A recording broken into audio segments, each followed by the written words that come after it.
So, Grandpa, can you tell me about one thing you accomplished in your life that was the most meaningful to you? Independent living.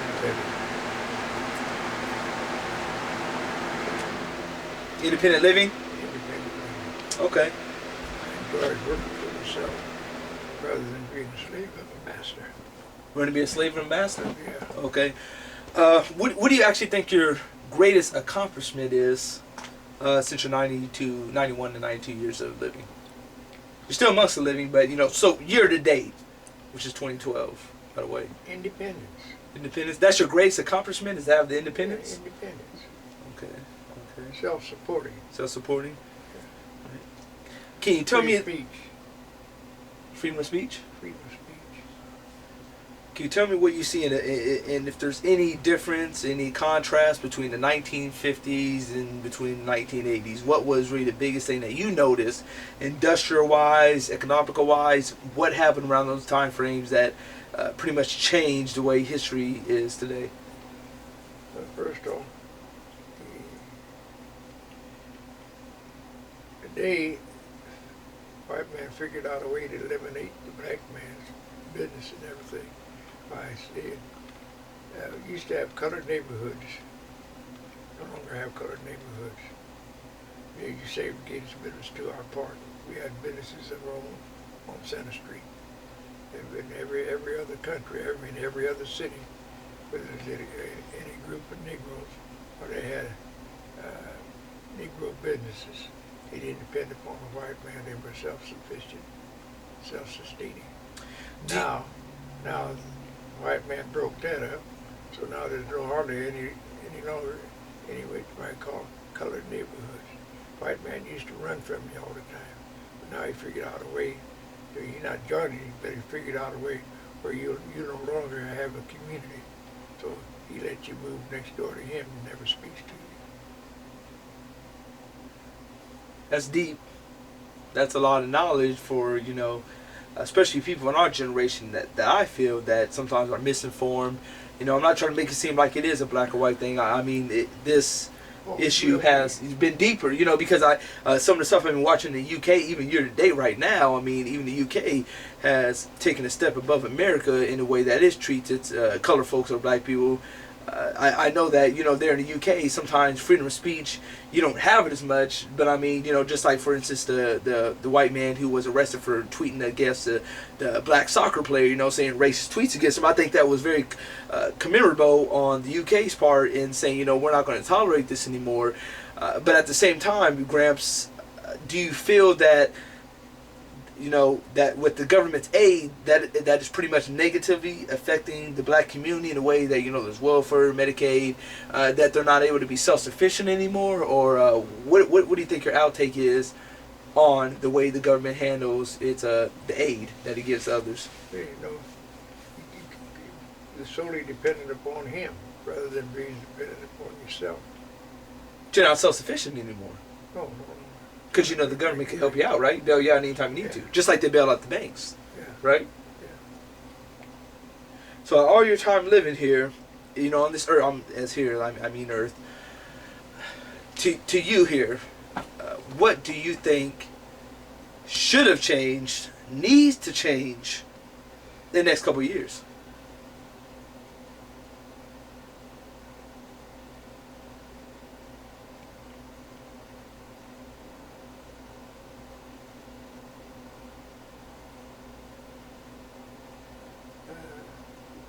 You have to figure out a way where you're going and what you're in and what your desires are. And figure out a way so you think for yourself rather than let somebody else think for you. So, in a way, Gramps, correct me if I'm wrong. I'm wrong quite a few times. I am. So, do you feel like, in some ways, it seems to me, I don't know, Muhammad, if you want to comment on this or not, but it feels like to me in some ways that you feel that people aren't really depending on themselves anymore. Just, what the government tells them to do is the way they act, think. There's really no self-empowerment anymore to be who you want to be. Or what is it that you feel that is holding us back? Because you say a lot, you know, to has to do with self. So you think it's either freedom of speech, freedom to be yourself, or just, I mean, what is it that we don't have right now that, you know, we should have, and that will better ourselves as, you know, human beings and overall, you know, say, colored people in a white society? There'll always be a black and white society. It's just that he figured out a way to keep you down. I mean, he did this by integrating you. See? Now you go to these places, so you don't go to your own place. See, I grew up. Don't go to your own restaurant, go to his restaurant. But what he does, he hires all your folks. And we no longer have any business to speak of. So tell us something about yourself, Grandpa, that you would want the youth of today to have, that you've had when you grew up. A sense of independence. Independence seems to, you know, strike a chord with you, Gramp. I mean, do you think that's, I know it sounds a little lame, do you think that's the key to good living, is independence? Because you know. Yeah, that's the key to living. Because then you do what you want to. Become what you want to become. And Gramps, you know, another question here. I know you've been around a very long time. You know, when you turn on the channel and you see Republicans debating against Democrats, Tea Party going against Democrats, vice versa, what is your opinion on that? And what do you think right now? Since you did help build America, let's go ahead and get this on record, camera here. Who sees it? DePatten has been here in Iowa for a long time. We did build this on, you know, on our own here. And Grandpa, what do you think, as a successful businessman that you've been in the past, what do you feel about the way that they're coming at President Obama, and how do you think he actually should react if you want to keep the black vote alive, and also give faith in America that he's going to be a good president? Well, you see, you've got to remember this. We don't have, as a group, we don't have enough to put him in. So you can be thankful for those whites that are care enough to vote for him. That's what we're going to put him in. That is, that's correct. Mom, is there anything that you would like to, you know, tell about, ask Grandpa about? I mean, so, you know, this is something we have on record here. Yeah, Grandpa, what's the, I guess, let's tell us something about you. How was it for you growing up? Tell us something about you that you want your grandchildren, your great-grandchildren, and so on to know, that we won't be able to remember, that this video will tell them once everybody's gone. Well, growing up, I didn't sense segregation or different in the races until I was about 14 or 15 years old. That's still a young age. See, because I lived in a predominantly white neighborhood. There were Italians, Greeks, Chinese, and Jews. Most of them had stores. And my father was a printer. In fact, you'll see his display over the State Historical Building now. And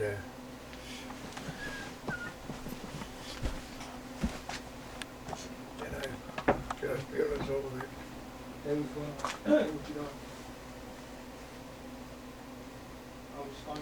You were talking about the Italians, they're having their own stores where you were growing up. And we had stores too. Italians, the Jews, and the Greeks. We all lived in the same neighborhood. So I didn't know anything. I didn't know anything about color until I was about 14, 15 years old. So as far as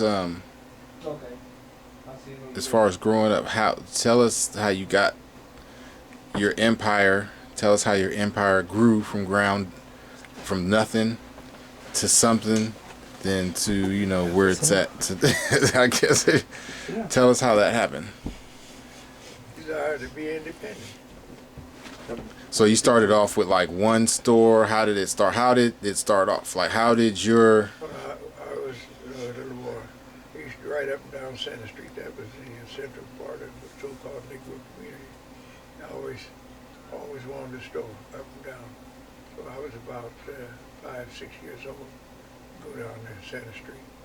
And it was a thriving business, a thriving area at that time too. And where the Negro had different businesses. And it just so happened, I always wanted to be there. So it came at the age of, about 24, 25, when there was a little vacant lot down there that belonged to a barber, Mr. Hardaway. And I bought it, and I had the first part of my building was built by Harold Evans and Frank Evans. They taught me how to lay brick. The other part, my building, I built myself with a 2-story building. Perhaps you'll see part of that too. But that was just a quest for independence. And I had a tavern and a restaurant and a laundromat. Get on the couch. Get on this couch. And Get on this couch. What do you we want to had say? plenty of houses, plenty of You want some apartment houses. Come get on the couch. so how did My girl here. from the rise? Come on. So from the rise and fall, how did it happen? So from the rise and fall of what happened? Like from did the white man take it, or how did it all go away? Oh, Urban touch me. renewal. So did they pay you for it, or they just took it? Oh, touch me. Well,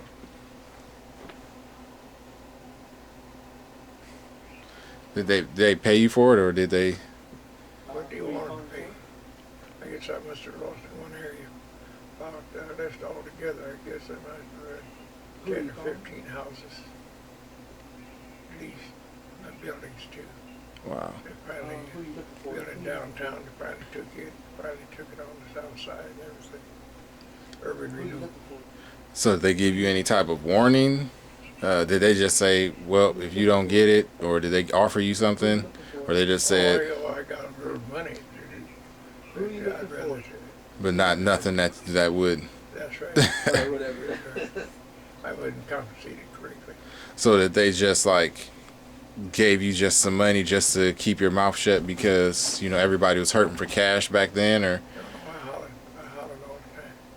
I couldn't do anything because they had control. So what was the main justification of when you did fight for your property? What was the main reason that they gave you to, I guess, to take it? But not. Just took it. Yeah, they just took it. Like they did the rest of them. How many? Go ahead. And it's like, well, they destroyed the Negro business sections. So how many at the height of your career? How many total properties did you have, and then how many did they ultimately take? Oh, I must have had about between 40, 50, 60 houses working all together. Wow. In buildings. They gave me a little money. And that's all in the Des Moines area. Yeah, LA, west side, and south side. And then they took it down. They took all of it completely off, or they took everything from you, every single one except for this house. I sold some houses. Okay. Yeah, I sold some. So for people, like I said, what do you want people to know about? What do you want people to know about you that that they don't know?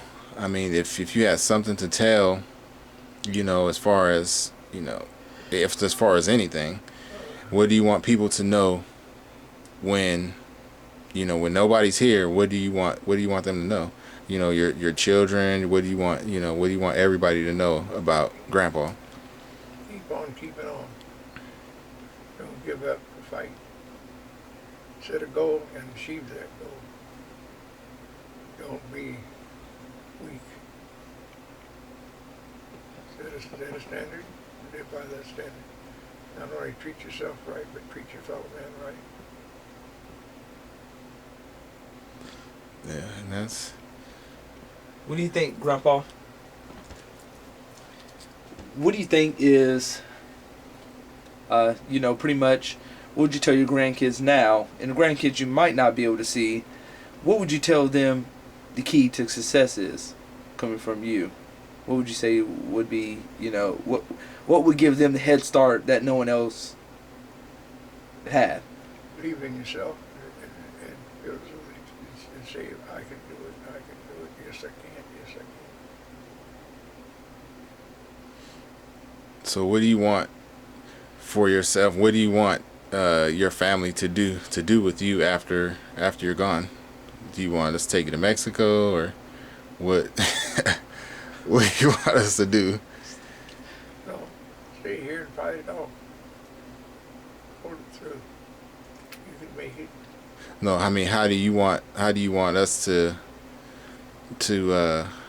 how do you want your services to be? Once I'm going to be cremated. you want to be cremated. You want to be spread out Mexico, or would you like the beach? No, I want my ashes dumped in the Rio Grande. Okay. Granted, we can make that happen. Okay. Good. Is there anything that you want to say now, since we have this documented and this is a recording at real live time, that you want certain family members to have, and what you don't want certain family members to have? Either or, but we need to set it on record. What is it that you would like to see with your valuables? Where would you like to see those? Who would you like to give them to? Where would you like to see them at? Just so this pretty much is a legal binding verbal agreement. No, yeah, because pretty much when you pass everything, all hell's gonna break loose, and nobody's gonna know about this video until. Yeah. I know Until it's over. I tell you, I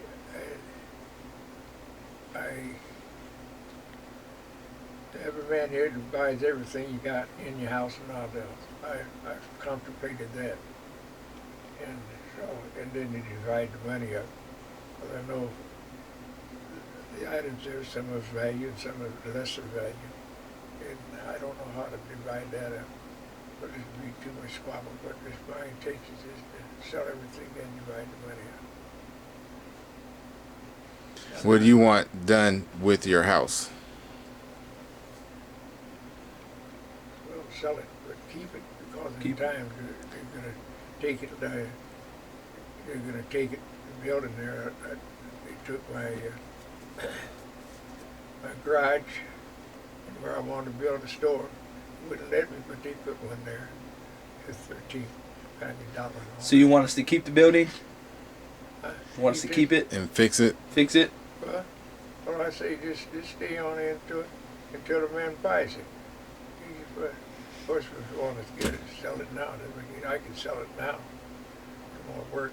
I mean, what is it that you would like to see? Because I know you have a lot of memories here.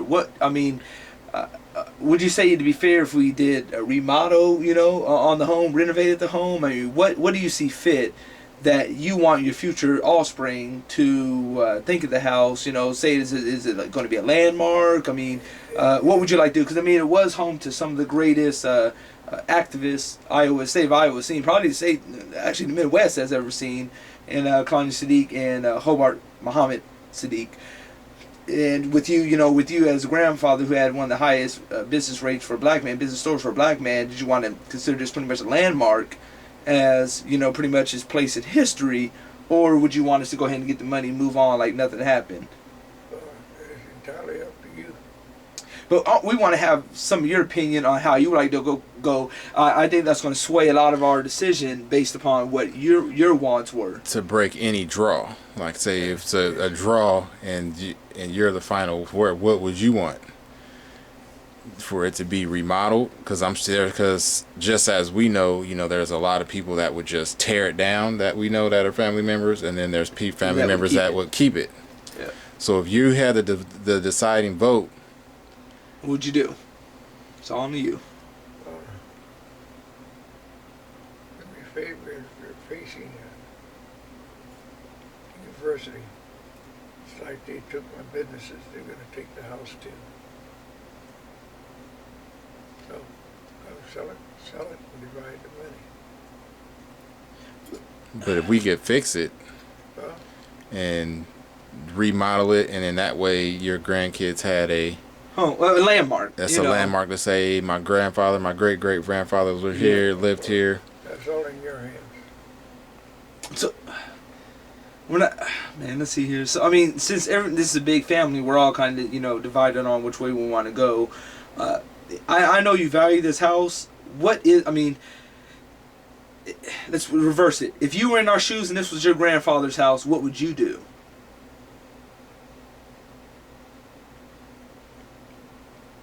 In a quandary. That's where we're at. Right.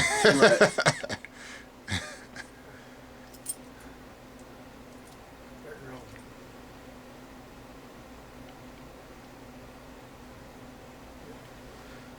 Yeah, that's pretty much where. Because I mean, we have. It'd be nice though. It'd be nice to keep it, right? Huh? It'd be nice to keep it, right? It'd be nice to keep Yeah. it. Yeah. I mean, because I with our family, our resources, and the skills that we have, I mean, I'm pretty sure we can go ahead and do something with the house. That's not a problem. But we want to, see what your wishes would be. If it's something that you say, if the vibe in here is too bad, then you need us to destroy it. We can do that. But I think a lot of us are kind of iffy because we know that there is a lot of history in here. And most of us do have good memories. Some of us have bad memories. Just a mixture of everything. So, I mean, I just want to get your personal outtake on Well, it would be nice, see, but I know what, when it comes to the other side there, when it comes to the other side, in large, their business structure, why they'll destroy it anyway. But keep it just so. Right, and Grandpa, if anything was happening, because I know the Sadiq Enterprise is really going to take over here pretty soon, would you want us to go ahead and buy the home out and put a business here? Well, that'd be entirely up to you. Would that be fine for you if we put a business here? Doesn't make any difference. I wouldn't be here anyway. Do the best you can while you can. I mean, I think this is a perfect spot for us to put a business at, Yeah. to really operate a business here. Who knows, how far the sky's the limit. Who knows how far it's going to grow. Yeah. So I mean, pretty much what would It's semi-commercial anyway. Huh? Semi-commercial. that? Well, so if this is the last words that that you were saying, because ultimately that's what pretty much this video we want this video to be, that nobody's going to see it at all until nobody's going to know about it. Nobody's going to see it until Time has come. The time has come, and we want to surprise people with it because they're not going to know that you've even sat down and did it, and we want people to hear how you felt, who was Grandpa. What's your full name, and what day were you born, and who was your mother and father and your grandfather and your grandmother? Born January the 18th, 1922. Mother was Margaret Mitchell Patton, and my father was Robert Patton. And do you have any siblings? Yes, there were 6 of us. One had 3 brothers and 2 sisters. Brother Ralston, twin, Edwin, and I had sister Hazel, and a sister Winona, and a sister born dead. Her name was Margaret. And how many times were you married? Once, and that was to Grandma. Your grandma. And that was that's Evelyn DePatton.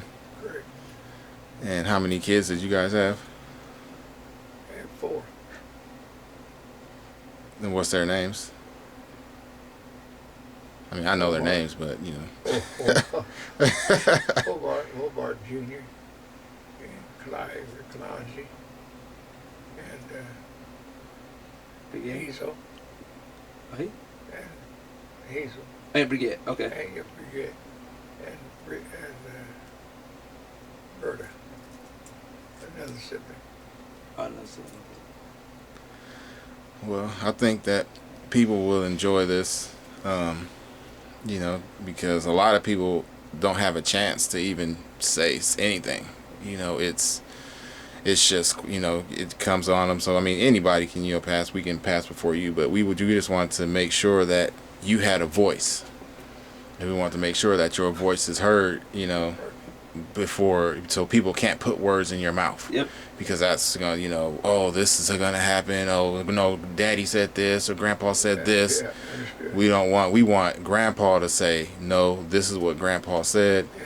This is what. So if there's anything, I just hope there's balance and no fights and no squabbles. yeah, And the only thing I want you to do, you should do it any way you want to do it, but you know, I want you, your brother, I want Marwan, Malik, your sisters. You got two sisters. Yeah. Nine, Naja. And I need a Naja. And I want, let me see who else. Robert. Robert Pat, and Patrick. And I want, what's your brother's name? Hassan. Hassan. And you. Who else do I Ashley. have? Actually, Rodney. Ronnie, and Rodney, And Dorian. Dorian, Keisha. Keisha. The others And Clifton. in Clifton, yeah. Is there any other? There's a lot more. I don't know Brian and Martell. Brian, oh yeah. that's great. Oh, that's great. Okay, you just want your grandkid. Okay. Yeah, Okay. because, you know, there's another set out there of 8. Yeah. See, I don't want anything to do. Well, Yeah, but Yeah, let's speak on that because Yeah, yeah, I so think you we need to can put that to yeah, the so you truth, can yeah. actually say what's on your mind and because we if know they what don't, the 8 are. because We're meeting 8 tomorrow, so we know what the 8 are. Speak your mind. so that so just so it's no speculation of what's you know, because nobody's gonna hear, like I said, this isn't gonna be played until But make any difference, let me know how I feel. I feel as though that my son came, let us stay here, I sent for him. Casper Samani came here with 8 kids, and he and his wife were supposed to stay for a month. They stayed 3 months. And then I asked him, I said, I'm accustomed to being by myself, so I asked him to move.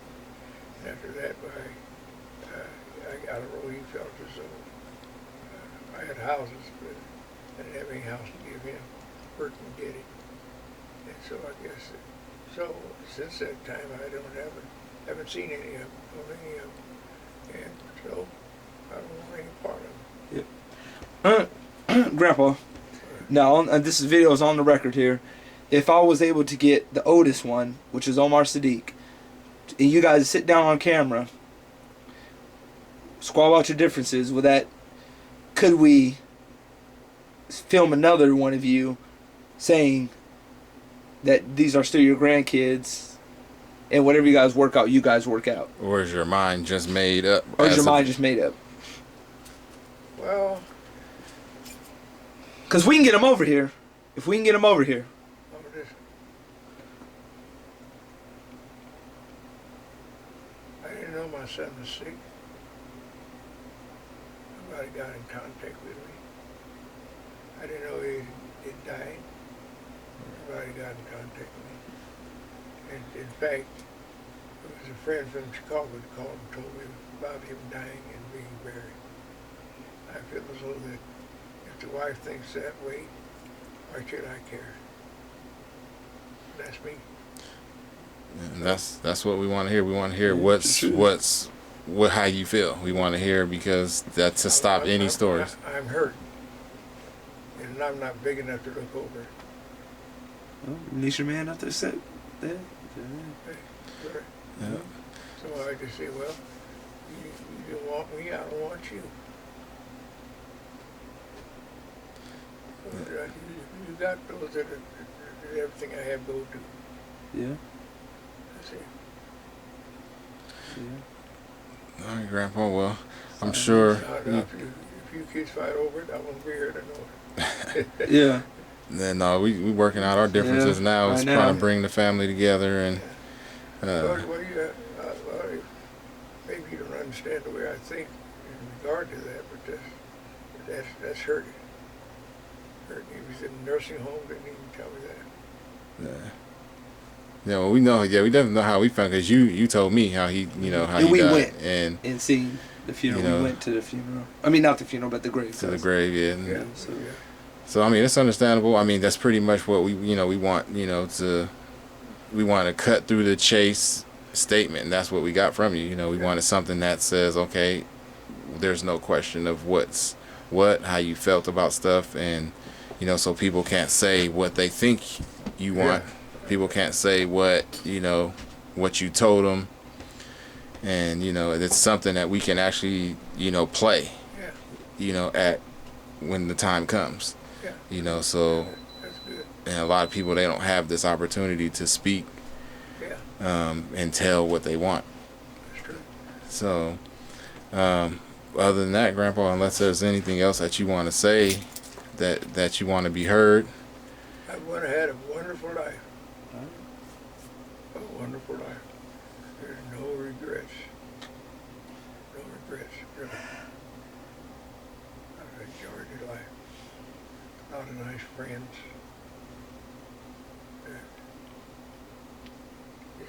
So I've had a wonderful time, that's all. I enjoyed myself. How many places have you been in the world? Well, Canada, and Mexico, old Mexico, and, west, east. I've been to New York. Somebody's shooting. Yeah. Somebody's outside shooting. You heard that? I don't know whether they're shooting. We got some, that's trash in there. Yeah. All right, Grandpa, we gonna sign off. Signing off. And we're gonna just wrap it up, and everything here is gonna be confidential. It's not supposed to be played to anybody, not supposed to be shown to anybody.